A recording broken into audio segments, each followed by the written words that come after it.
El arte de la guerra hoy. Hola. El objetivo de este audio es que sepas de qué trata el libro con mayor profundidad que el prólogo. Y, si te interesa la temática, adquieras el mismo y lo leas. De esta manera fomentamos la compra y la buena lectura.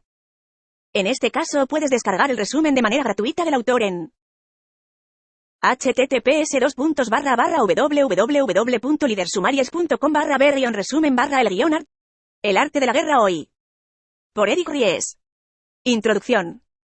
Sante Zhou escribió El arte de la guerra como un libro de práctica militar, pues él era general y la guerra era su vida y su quehacer diario. Pero, más allá de la práctica militar, lo pensó como un tratado que enseñara la estrategia suprema de aplicar con sabiduría el conocimiento de la naturaleza humana en los momentos de confrontación. Desde luego, las empresas no se enfrentan de forma directa en un campo de batalla como el que pisaba Sante Zhou. Pero la dinámica competitiva empresarial lleva a que en innumerables situaciones, las organizaciones se vean enfrascadas en un duelo a muerte del que solo puede salir vivo el vencedor. 4 simples ideas confirman, desde diversos ángulos, la actualidad de Sante Zhou en el management actual. Por un lado, el general chino insiste en todo momento en la importancia de posicionarse en el terreno con garantías para la victoria en la guerra. Un posicionamiento del que Michael Porter ha sido su gran heredero. Por otra parte, el militar chino comienza su reflexión con un aviso previo. La guerra es un engaño, advierte, lo cual sitúa la contienda en el ámbito de las percepciones y la apariencia o imagen percibida. La influencia actual de la reputación y el marketing se basa, precisamente, en ese sutil juego de percepciones. Asimismo, Sante Zhou destaca en todo momento en el arte de la guerra la importancia de la velocidad, agilidad y resiliencia como cualidades de los grandes generales y ejércitos para adaptarse lo antes posible a los cambios en el campo de batalla. Por último, entroniza como fundamento del liderazgo la integridad y la prudencia. 2 cualidades muy presentes en el momento actual como antídoto frente al riesgo y los desmanes financieros y de desgobierno de la última década. La estrategia, el arte de competir, está en la cabeza de los grandes líderes empresariales de todo el mundo. Nadie escapa a ese arte que Sante Zhou definió desde el ámbito militar en forma de 13 capítulos y que llegó a Europa de la mano de la traducción que realizó el jesuita Joseph Maria Miot, que había estado como misionero en China. Han pasado ya más de 2000 años desde la publicación de El arte de la guerra. Pero el alma guerrera y competitiva de sus máximas y sugerencias perviven de forma preclara en el ámbito empresarial, académico, deportivo, institucional, diplomático e incluso personal. 1. El posicionamiento. La preparación y el escenario. Las empresas, lejos de competir en un único escenario, lo hacen en múltiples terrenos y en condiciones de todo tipo. Los ejércitos empresariales deben estar preparados de antemano para luchar tanto en las montañas como en las llanuras, en el desierto o en el mar, de ahí que la preparación y el escenario sitúe a las empresas en situaciones de estrés antes incluso de desenfundar las armas. El terreno implica las distancias, y hace referencia a donde es fácil o difícil desplazarse, y si es campo abierto o lugares estrechos, y esto influye en las posibilidades de supervivencia. Cap. 1. La información es poder, esto es, la mejor arma posible para entablar la lucha con plenas garantías de victoria, incluso antes de que la batalla comience. Así sucede en la empresa como en la guerra. Empresas como Kroll han hecho de la investigación e información su negocio a nivel mundial, mientras que los departamentos de investigación y mercado proliferan en las grandes multinacionales. Kroll. Pionera en esas lides desde 1972 cuando fue fundada por Jules Kroll, un asistente de fiscal de distrito, lleva años mitigando el riesgo global a partir de los cálculos que realiza con los datos. Con la información en la mano, las probabilidades de triunfo aumentan de forma exponencial. Con una evaluación cuidadosa, uno puede vencer, sin ella, no puede. Muchas menos oportunidades de victoria tendrá aquel que no realiza cálculos en absoluto. Cap. 1.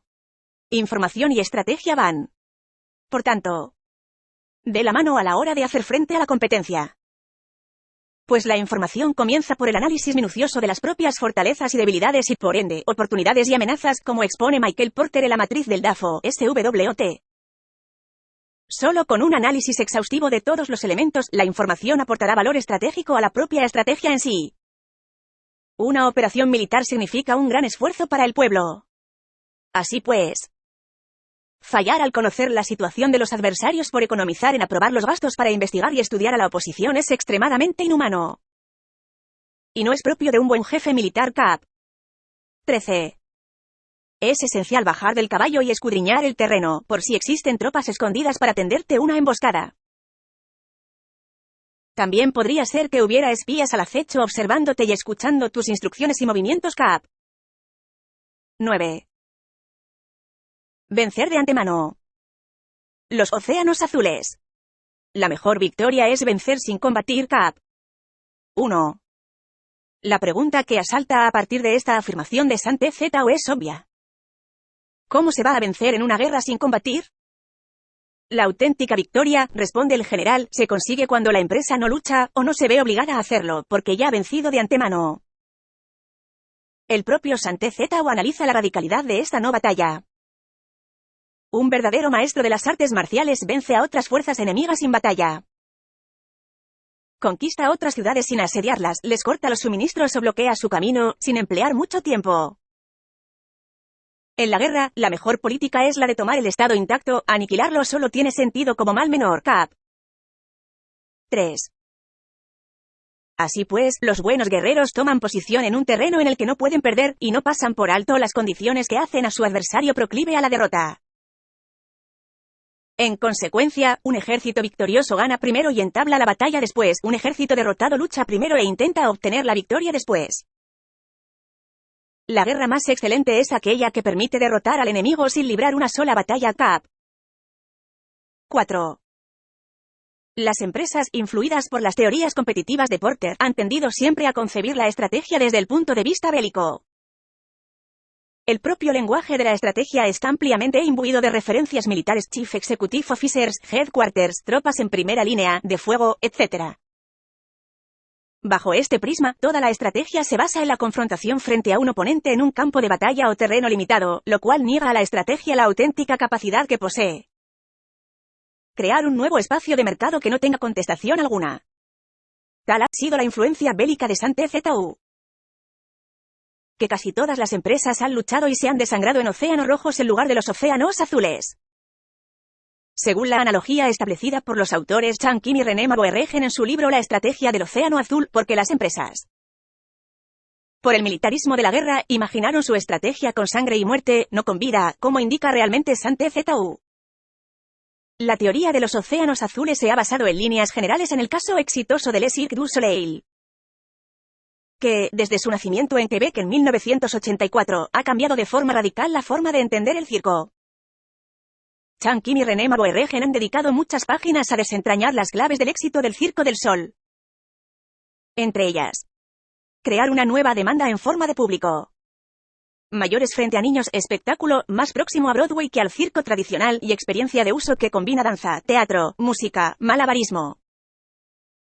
El Circo del Sol amplió de tal forma el teatro de operaciones en el que compite, que ha entendido el circo como un espectáculo global, con un equipo multidisciplinar y diverso, con talento procedente de todas las partes del mundo, y abriendo el espacio o terreno de juego a nuevos horizontes. El océano azul creado por Le Cirque du Soleil refrenda la máxima ya mencionada de Sante Zeta de que un ejército gana primero y entabla la batalla después. A tenor del éxito mundial de los espectáculos que ofrece, es normal comprender que en los últimos años hayan aparecido nuevos competidores. Es el caso de Olo, un circo fundado por artistas procedentes del Circo del Sol. Pero si el arte de la guerra consiste en conducir las fuerzas al punto decisivo, está claro que el primer medio para aplicar este principio será tomar la iniciativa de los movimientos. Cirque du Soleil y otras empresas como Nespresso, Amazon o Google han vencido y creado nuevos mercados sin afrontar la dura batalla, porque la excelencia en el combate consiste en vencer la resistencia del enemigo sin luchar abiertamente con él. Cap. 3. Siempre el posicionamiento adecuado. ¿Cómo reivindica Sante Zeta? El autoconocimiento de las competencias distintivas de la empresa, del entorno competitivo y de los rivales es la primera fase de la planificación estratégica. Si conoces a los demás y te conoces a ti mismo, ni en 100 batallas correrás peligro. Cap. 3. Ya sean estudios de mercado, análisis de la competencia, tendencias de futuro o proyecciones de las condiciones socioeconómicas, las empresas sobresalientes hacen del estudio y análisis una de sus bazas competitivas fundamentales. Pero ese análisis, lejos de realizarse de puertas afuera, ha de comenzar desde dentro de la organización. De no ser así, la empresa afrontará el combate con todos los visos de salir derrotada. Estas son las 6 formas de salir derrotado. La comprensión de estas situaciones es la responsabilidad suprema de los generales y deben ser consideradas. La primera es no calibrar el número de fuerzas. La segunda, la ausencia de un sistema claro de recompensas. La tercera, la insuficiencia de entrenamiento. La cuarta es la pasión irracional. La quinta es la ineficiencia de la ley y el orden. Y la sexta es el fallo de no seleccionar a los soldados fuertes y resueltos. Cap. 8. A partir del conocimiento y dominio de estos elementos, la victoria se acerca en el frente de batalla. La configuración del terreno puede ser un apoyo para el ejército. Para los jefes militares, el curso de la acción adecuada es calibrar al adversario para asegurar la victoria y calcular los riesgos y las distancias. Salen vencedores los que libran batallas conociendo estos elementos. Salen derrotados los que luchan ignorando los Cap. 8. Con la recomendación anterior, Sante ZU apunta directamente a la información como el único antídoto frente al riesgo. La clave a la hora de preparar la batalla es conocer todos los elementos que rodean su contexto, tanto dentro como fuera de la empresa. Michael Porter señala que la compañía debe conocer de forma clara las 5 fuerzas competitivas con las que se encuentra la empresa al salir al mercado. Porter diferencia entre el posicionamiento y ventaja competitiva en diferenciación. Costes o enfoque, pero, en cualquiera de los 3 escenarios, lo que prima es la posición única, esto es, ser el mejor en un entorno concreto, sea por la diferencia, los costes o el foco. Y. Como recuerda el general Karl von Clausewitz. Donde no se pueda alcanzar una superioridad absoluta, en foco, costes o diferenciación, se debe obtener una relativa hasta el punto de hacer el mejor uso de ella. Clausewitz entendió como nadie la importancia de la superioridad y el posicionamiento único al hablar del punto decisivo, aquel en el que se concentran todas las fuerzas. Como dijo, la clave en la guerra residía en reunir y concentrar todas las tropas en un punto decisivo, en el que los soldados deberían luchar con todas sus fuerzas hasta alcanzar la superioridad y ponerse en condiciones de victoria.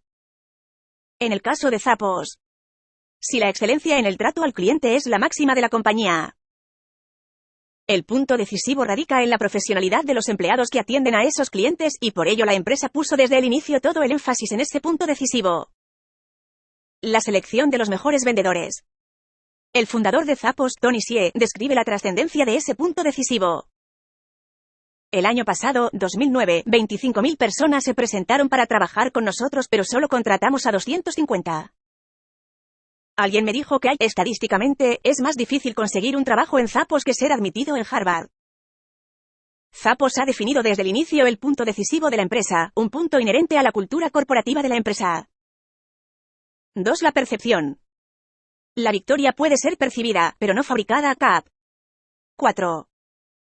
Las presentaciones del actor Steve Jobs. Steve Jobs conseguía ya la victoria percibida antes de que sus productos ya fuesen el Mac, iPad, iPod, saliesen a la venta. Pocas puestas en escena han marcado tanto, desde el punto de vista no ya solo escénico y comunicativo, sino también estratégico, como las de los lanzamientos de los productos de Apple. Con los periodistas asombrados como si de un número de magia se tratase, Jobs llenaba con su sola presencia el escenario y conseguía una fusión perfecta entre la persona y la tecnología. Pero, a la postre, Jobs solo era el artista, el mago, lo importante era toda la escena, la representación teatral, de cuya percepción positiva han hablado numerosos artículos y comentarios en los últimos años. Esa era la auténtica arma que poseía Jobs. La fuerza es la energía acumulada o la que se percibe. Esto es muy cambiante. Los expertos son capaces de vender al enemigo creando una percepción favorable de ellos, y así obtener la victoria sin necesidad de ejercer su fuerza. La estrategia se refiere a lograr una percepción de fuerza y poder en la oposición. Cap. 5. Si la guerra es el arte del engaño, la percepción es la ilusión que envuelve a ese engaño para hacerlo real a los ojos del público. Las palabras prestigio y prestigiar proceden del latín prestigium, que significa ilusión. La etimología de ambas palabras sugiere cómo una reputación puede ser oro falso cuando mide a la compañía solo sobre la base de la imagen externa que busca proteger y no por el carácter interno de es. Más tarde o más temprano, una discrepancia entre la reputación de la compañía y su identidad desacreditará a la compañía y la estigmatizará durante un largo tiempo. Para estar bien consideradas, las empresas deben merecerlo. Deben desarrollar imágenes coherentes y una consistencia entre su postura interna y externa. Si es así, la identidad y la representación engendran la reputación. Las nuevas distancias globales. Tan cerca y cada vez más cerca. Antes, el mundo de las subastas se ubicaba en una ciudad, Nueva York o Londres, a lo sumo, gracias a Sotheby's y Christie's. Pero ahora se subasta todo en todas partes gracias a eBay, la tienda en casa del mundo actual. eBay nació en 1995 cuando Pierre Omidyar, fundador de la compañía, puso a la venta por internet un puntero láser inservible por un precio de $14.83. Desde luego, Omidyar tuvo la fortuna de emprender sin contar con el asesoramiento de un experto en marketing, pues este al momento le habría dicho que no tenía sentido vender o subastar algo inservible. Como tantas otras empresas de la nueva ola digital, eBay no solo ha cambiado los planes del enemigo, sino que de paso ha transformado el comportamiento del consumidor, que puede estar ubicado a 10.000 kilómetros de distancia, pero que compra por eBay como en la tienda de la esquina. La estrategia bélica de SanTZU se halla detrás de la nueva lógica de los negocios en la era digital. La dificultad de la lucha armada es hacer cercanas las distancias largas. Mientras das la apariencia de estar muy lejos, empiezas tu camino y llegas antes que el enemigo. Por tanto, haces que su ruta sea larga, atrayéndole con la esperanza de ganar. Cuando emprendes la marcha después que los otros y llegas antes que ellos, conoces la estrategia de hacer que las distancias sean cortas. Sírvete de una unidad especial para engañar al enemigo atrayéndole a una falsa persecución, haciéndole creer que el grueso de tus fuerzas está muy lejos. Cap. 6. Casos como los de Dell o Amazon reflejan cómo las empresas que perciben el lugar o espacio bajo un nuevo prisma cambian completamente el campo de batalla y, además, la forma en que las personas compran los productos o servicios. Los negocios exitosos nacidos en la última década al calor de Internet son de sobra conocidos. Pero nunca puede dejarse de mencionar a los grandes pioneros que entendieron el valor de manipular las percepciones sobre las distancias y el tiempo. La forma en que FedEx revolucionó el mercado a través de sus envíos express ha marcado un punto de inflexión sin retorno en la mensajería urgente. Con la revolución en la mensajería urgente, el margen de beneficio del envío de documentos o archivos de escaso peso y tamaño, pero de vital importancia para emisor y destinatario, era mucho mayor que el de otros paquetes que enviaba. FedEx asestó un golpe mortal a sus competidores. Desde entonces, la guerra de mensajería entre FedEx y UPS se ha intensificado, hasta el punto de convertirse en una lucha por conquistar al cliente a través de los envíos puerta a puerta. La lucha entre los gigantes de la mensajería constata las reglas del juego del nuevo campo de batalla global. Localización y acceso. Allá donde uno vaya tomará un café de Starbucks. Realizará una compra de última hora en Walmart o se acercará a Zara a ver si algo de lo que ha traído la cadena en las últimas 2 semanas le sienta bien. Dicho de otro modo, siguiendo a SanTZU, la medida del espacio es la ubicuidad y omnipresencia. Dos características de las empresas que no se sabe dónde están ni por dónde atacan, porque están en todas partes y atacan desde todos los flancos. Ese es el engaño de las percepciones. 3. Velocidad, agilidad y resiliencia. La velocidad. Zara es hoy en día sinónimo de velocidad. Tanto en su ciclo productivo y en la cadena de suministro, como en expansión y crecimiento internacional a través de la robustez de sus activos inmovilizados en forma de edificios. SanTZU traslada al campo de batalla la grandeza de todos los activos, movilizados e inmovilizados. Cuando una fuerza militar se mueve con rapidez es como el viento, cuando va lentamente es como el bosque, es voraz como el fuego e inmóvil como las montañas. Es rápida como el viento en el sentido de que llega sin avisar y desaparece como el relámpago. Es como un bosque porque tiene orden. Es voraz como el fuego que devasta una planicie sin dejar tras de sí ni una brizna de hierba. Es inmóvil como una montaña cuando se acuartela. Cap. 7. Para Zara, la velocidad es un recurso en sí mismo que le permite obtener ventajas competitivas de tiempo y escala. Vistas las ventajas, no extraña que SanTZU diga lo siguiente. Aprovéchate de la falta de preparación del enemigo. Cap. 13. Y para subirse a la ola de los cambios y sacar partido de esa falta de preparación del adversario, insiste, la velocidad es el único camino. Esto significa que, para aprovecharse de la falta de preparación, visión y cautela de tus adversarios, es necesario actuar con rapidez, y que si dudas, esos errores no te servirán de nada. Cap. 6. Velocidad y forma, esto es, velocidad y estructura, están íntimamente relacionadas y se retroalimentan a sí mismas. No en vano, las estructuras más pesadas y burocráticas acaban siendo las más lentas y difíciles de cambiar cuando no se resisten a ese cambio. La agilidad. Adaptabilidad de las pequeñas empresas. Principalmente los proyectos emprendedores. Movidos por el dinamismo y la pasión. Representan la movilidad de que en su día gozaron buena parte de las grandes corporaciones y ahora, fruto de la burocracia o complacencia, han dejado por el camino. Adaptabilidad y resiliencia. Cuando Jim Collins y Jerry Porras publicaron Empresas que perduran. En inglés, Built to Last, en 1994, observaron que de las 100 empresas más sobresalientes de los últimos 50 años, solo 18 seguían en 1990, y de ellas, solo 12 en el año 2000. Para muchos, más que una mala gestión del cambio, que también, el problema de estas compañías radicaba en la parálisis, en la falta de resiliencia y adaptabilidad. Las distancias se han acortado y nuevos competidores que antes estaban en el otro extremo del mundo, han aparecido debajo de las piedras. Facebook, sin ir más lejos, nació en 2004 y Amazon acaba de hacerse mayor de edad, como quien dice. Más que nunca, se ha hecho realidad la máxima de SanTZU, según la cual los expertos en defensa se esconden en las profundidades de la tierra, los expertos en maniobras de ataque se esconden en las más elevadas alturas del cielo. Cap. 4. De repente, los rivales tan diminutos como certeros aparecen en el mercado y destronan al gigante, incapaz de adaptarse al nuevo escenario, porque esa empresa minúscula, recién nacida, es tan difícil de conocer como la oscuridad, su movimiento es como un trueno que retumba. Cap. 7. La adaptación. Tan oscura y sin forma aparente, siguiendo los términos de SanTZU. Convierte a esas compañías anfibio en verdaderos depredadores marinos, precisamente por su capacidad de anticipación al nuevo contexto. Mientras que las empresas tradicionales comienzan a enterarse de que se van a producir cambios en el horizonte, esos pequeños anfibios ya se han esparcido por todo el territorio. Quien parecía ser al comienzo el invitado, resulta que es el anfitrión, y viceversa. Son los beneficios de la anticipación, donde velocidad e información van de la mano tanto en la empresa como en la guerra. Entérate primero de lo que pretende el enemigo y después anticípate a él. Mantén tu disciplina y adáptate al enemigo para determinar el resultado de la guerra. Así, al principio eres como una doncella y el enemigo abre sus puertas, entonces tú eres como una liebre suelta, y el enemigo no podrá expulsarte. Cap. 11.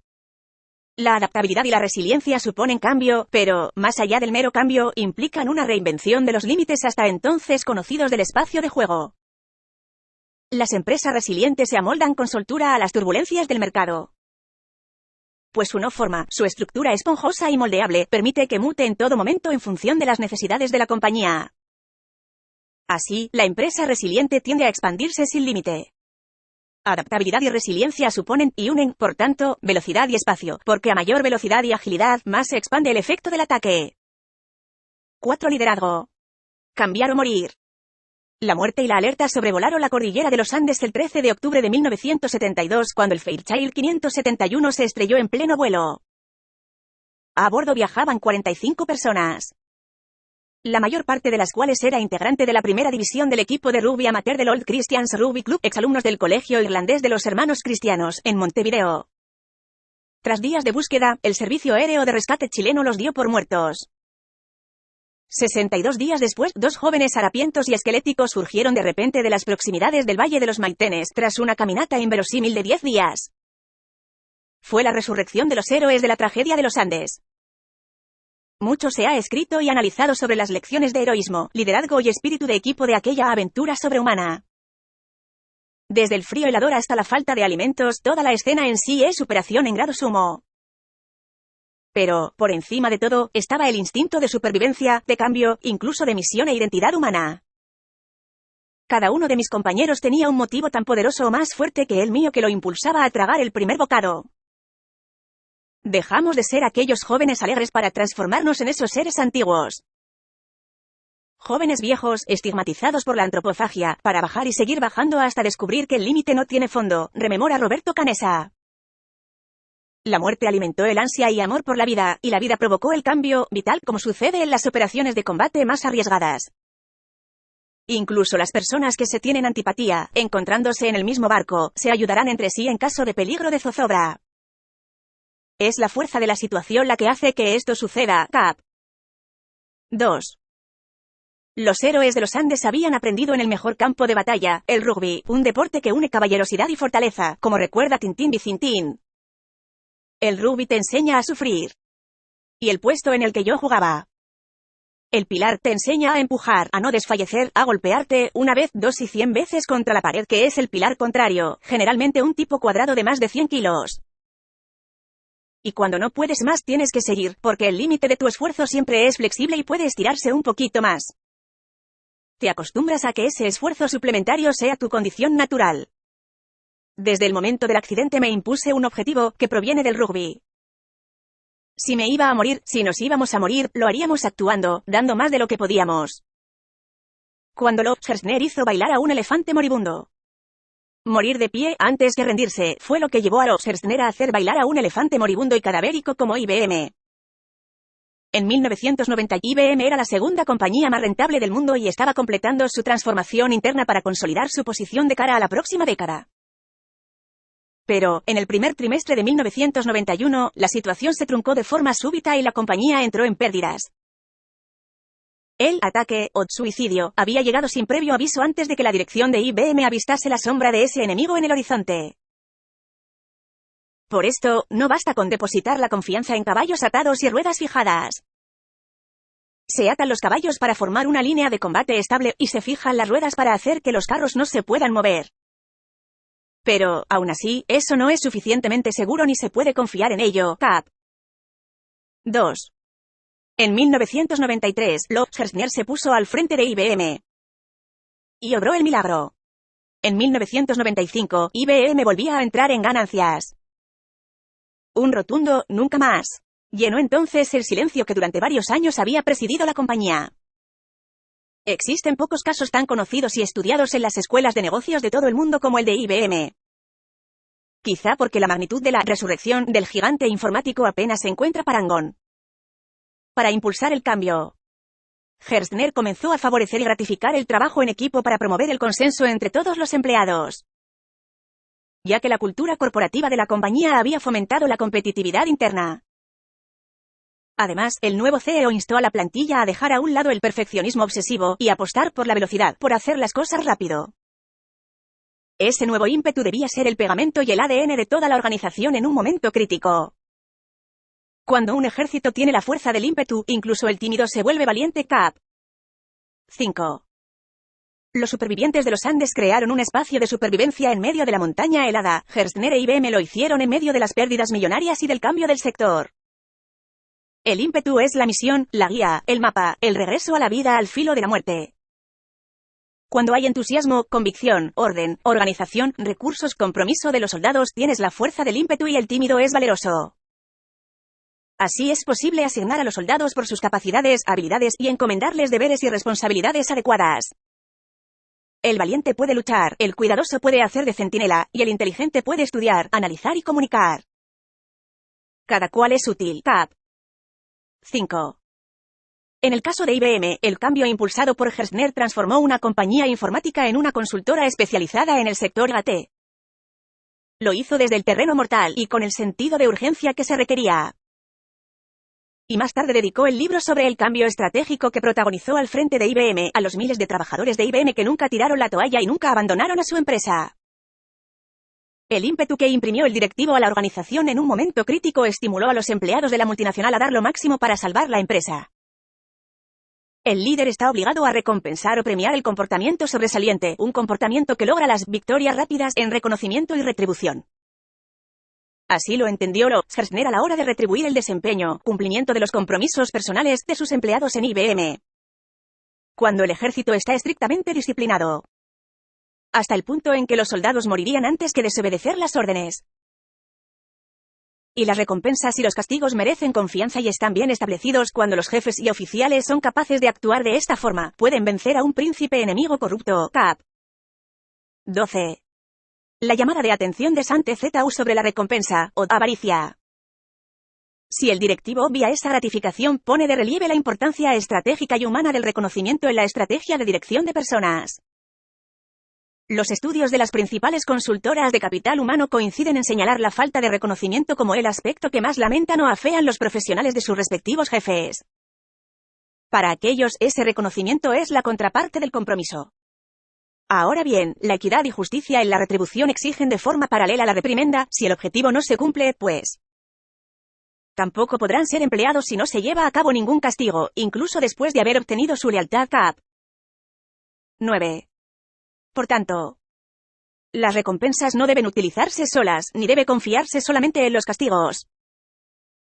En caso contrario, las tropas, como los niños mimados, se acostumbran a disfrutar o a quedar resentidos por todo.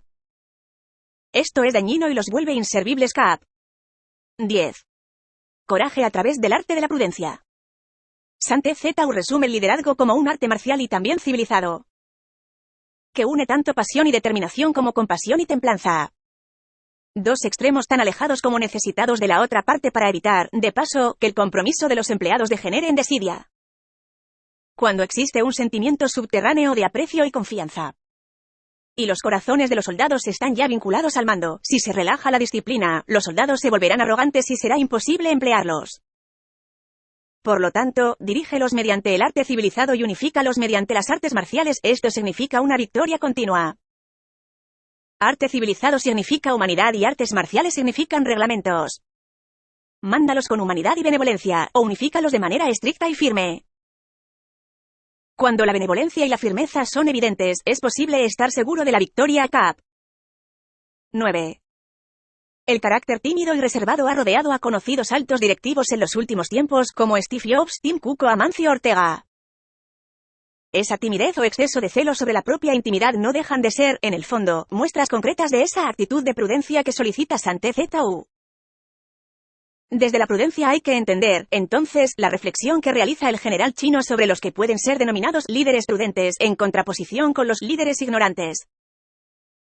Los buenos generales se comprometen hasta la muerte, pero no se aferran a la esperanza de sobrevivir, actúan de acuerdo con los acontecimientos de forma racional y realista, sin dejarse llevar por las emociones ni estar sujetos a quedar confundidos. Cuando ven una oportunidad, son como tigres, en caso contrario, cierran las puertas. Su acción y su no acción son cuestiones de estrategia, y no pueden ser complacidos ni enfadados. Cap. 8. La prudencia proviene de conocer los propios límites, fortalezas y debilidades.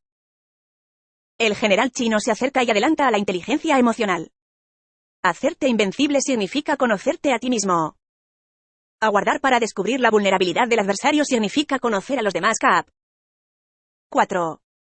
La meditación y el autoconocimiento se encuentran en el centro de la inteligencia emocional. Incluso en este campo, por la filosofía 100% oriental que proclama, conviene señalar a Sante Zetau como un adelantado a su tiempo al preconizar la unión entre corazón y mente. Utilizar el orden para enfrentarse al desorden, utilizar la calma para enfrentarse con los que se agitan, eso es dominar el corazón. A menos que tu corazón esté totalmente abierto y tu mente en orden, no puedes esperar ser capaz de adaptarte a responder sin límites, a manejar los acontecimientos de manera infalible, a enfrentarte a dificultades graves e inesperadas sin turbarte, dirigiendo cada cosa sin confusión. Cap. 7. Riesgo. Rupert Murdoch, principal accionista del imperio mediático News Corporation, representa como nadie la delgada línea del riesgo llevado al extremo como estrategia empresarial. A raíz del escándalo de las escuchas telefónicas ilegales en Reino Unido que protagonizó el semanario News of the World, la publicación se vio obligada a cerrar el domingo 10 de julio de 2011, un hecho que dejó a News Corporation en una situación crítica. Pero la trayectoria de Murdoch está plagada de éxitos nacidos al filo de la quiebra, como sucedió a comienzos de los años 90. A la vista de los acontecimientos, Murdoch se ha enfrentado cara a cara con la quiebra, muerte. El conglomerado mundial de medios de news no se puede entender sin ese espíritu de constante riesgo que ha asumido siempre el magnate. Como los buenos generales, se ha enfrentado y comprometido hasta el final, muerte, pero siempre con la esperanza de que iba a salir victorioso. Sante Zetau resume de esta forma la prudencia como el justo medio entre la temerosidad. Los temerosos acaban siendo prisioneros con la temeridad, los temerarios pierden la vida.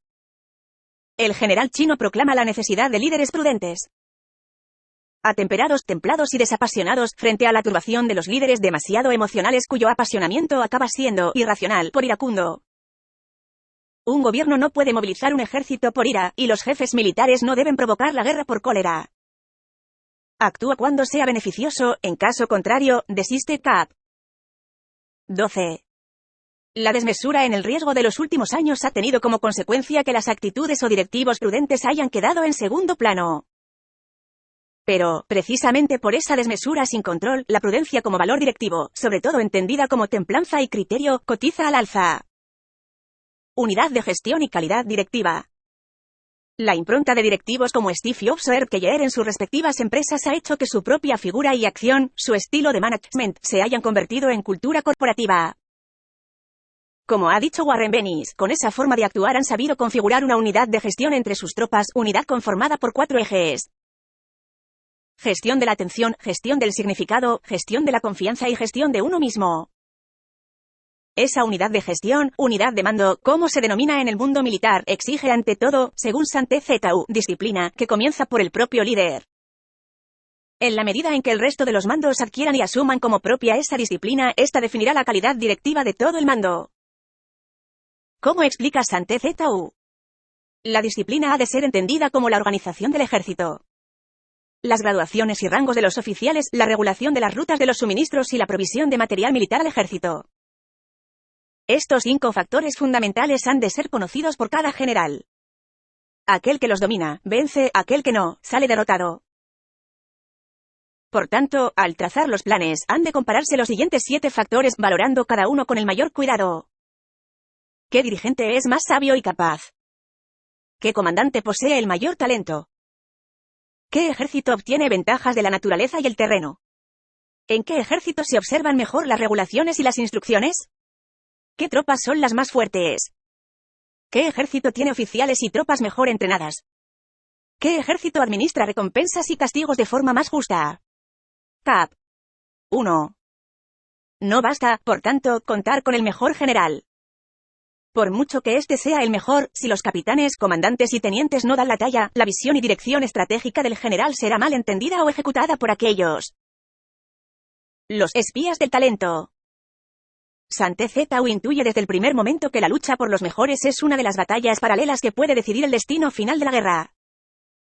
En el fondo, el general chino adelanta el que será el día a día de los cazatalentos, que a su vez recaban información, de nuevo, la información como arma estratégica, de primera mano de los directivos que resultan interesantes para un determinado puesto. Siempre que vayas a atacar y a combatir, debes conocer primero los talentos de los servidores del enemigo, y así puedes enfrentarte a ellos según sus capacidades. Cap. 13. Pero, para ello, la información previa no puede obtenerse de fantasmas ni de espíritus, ni se puede tener por analogía, ni descubrir mediante cálculos. Debe obtenerse de personas que conozcan la situación del adversario. Cap. 13. La selección y atracción del talento es espionaje. En el fútbol y otros deportes, el espía recibe el sobrenombre de ojeador. Para Sante Zhu, el ojeador se corresponde con el espía nativo, que se contrata, dice, entre los habitantes del pueblo para realizar esa labor. Si utilizas al enemigo para derrotar al enemigo, serás poderoso en cualquier lugar a donde vayas. Cap. 2. Formación y desarrollo directivo. Por el origen militar de Sante Zhu, resulta lógica la defensa que realiza de la formación en el puesto de trabajo. En tareas reales, algo habitual en las prácticas militares, donde las maniobras sobre el terreno suponen una de las partes más importantes del entrenamiento. Ahí se palpa la tensión del cuerpo a cuerpo de la guerra. Colócalos en una situación de posible exterminio, y entonces lucharán para vivir. Ponles en peligro de muerte, y entonces sobrevivirán. Cuando las tropas afrontan peligros, son capaces de luchar hasta obtener la victoria. Cap. 11. Los directivos del sector de la banca que participan en los programas de dirección general de Wharton, por ejemplo, acuden de forma rutinaria a West Point para realizar sobre el terreno una prueba en la que se sitúan en el campo de batalla y unos avisan a otros sobre los posibles puntos rojos o bombas que pueden encontrarse por el camino. De esa experiencia en campo abierto, los ejecutivos salen con una lección clara. Deben estimular en sus compañías una cultura de riesgo mucho más agresiva para prevenir posibles crisis o riesgos futuros. Pero también las Fuerzas Armadas buscan retroalimentarse y aprender de las mejores empresas. La Armada norteamericana necesita comprender, por ejemplo, por qué el sistema meritocrático de promoción de General Electric genera nuevos talentos, mientras que el sistema de Enron produjo una disfunción darwiniana. En general, los militares buscan aprender de las mejores prácticas de las compañías más sobresalientes a nivel mundial. En ambos casos, el objetivo no es otro que tanto directivos y empresas como los militares y el ejército aprendan de antemano los riesgos. Para que haya llegado el momento, el peligro de muerte, real, en el caso de los militares, o ficticio, quiebra, en el caso de las empresas, no los paralice y mantengan la frescura. Cualquier débil en el mundo se dispone a combatir en un minuto si se siente animado, pero cuando se trata realmente de tomar las armas y de entrar en batalla, es poseído por la energía. Cuando esa energía se desvanece, se detendrá, estará asustado y se arrepentirá de haber comenzado. Cap. 7. Conclusiones. Más de 2000 años después, Santé Zetau sigue inspirando a directivos, militares, estrategas y políticos, pero, a ciencia cierta, poco se conoce de él y de su vida. La biografía misma del militar, desde sus orígenes en Wu, es una gigantesca nebulosa. Ha pasado a la historia como un gran general que ganó decenas de batallas y contiendas, pero nadie es capaz de glosar, aunque solo sea de forma somera, alguna de sus grandes gestas. Pese a ello, ha pasado a la historia como el general con mayúsculas y el gran filósofo de la guerra. Miles de directivos, empresarios y militares han leído o reflexionado sobre las máximas de Santé Zetau. Muchos de ellos reservan en su mesilla de noche o en su biblioteca personal un lugar destacado a el arte de la guerra. Este ha sido, a decir verdad, el verdadero triunfo del gran artífice, o artista, de la guerra. En suma, la verdad de Santé Zetau hecha engaño, el engaño de la guerra. La paz. Y su lección magistral sigue inspirando a los grandes líderes. Conocen bien esa máxima los generales que están en el frente de batalla. Douglas MacArthur, el brillante general de Estados Unidos durante la Segunda Guerra Mundial, lo resumió de forma admirable. El soldado es el primero que quiere la paz, ya que es el que debe sufrir y soportar las más profundas heridas y cicatrices de la guerra. Inmersos en el engaño de Santé Zetau, las empresas han librado una guerra sin cuartel en la que apenas unas pocas han podido salir indemnes o sin heridas del campo de batalla. Precisamente por el engaño del arte de la guerra. Los directivos y empresarios, tan ávidos de la lectura del magistral tratado del general chino, han visto en la lucha el terreno natural de la competencia. Nada más lejos de la realidad, contestaría el general al momento. La lectura reposada y desapasionada del arte de la guerra introduce al lector en el mundo del compromiso, el honor, la disciplina y el sacrificio, y lo hace con el ánimo de salir al campo de batalla y lograr la victoria, incluso en situaciones difíciles. Porque el objetivo, el único objetivo, es vencer. Pero si para ganar hay que derramar sangre, incluso la victoria resulta demasiado onerosa. El soldado Sherman, que tras dejar el ejército se convirtió en un brillante hombre de negocios, literato y profesor, dejó una frase que resume con precisión ese belicismo propio de la contienda.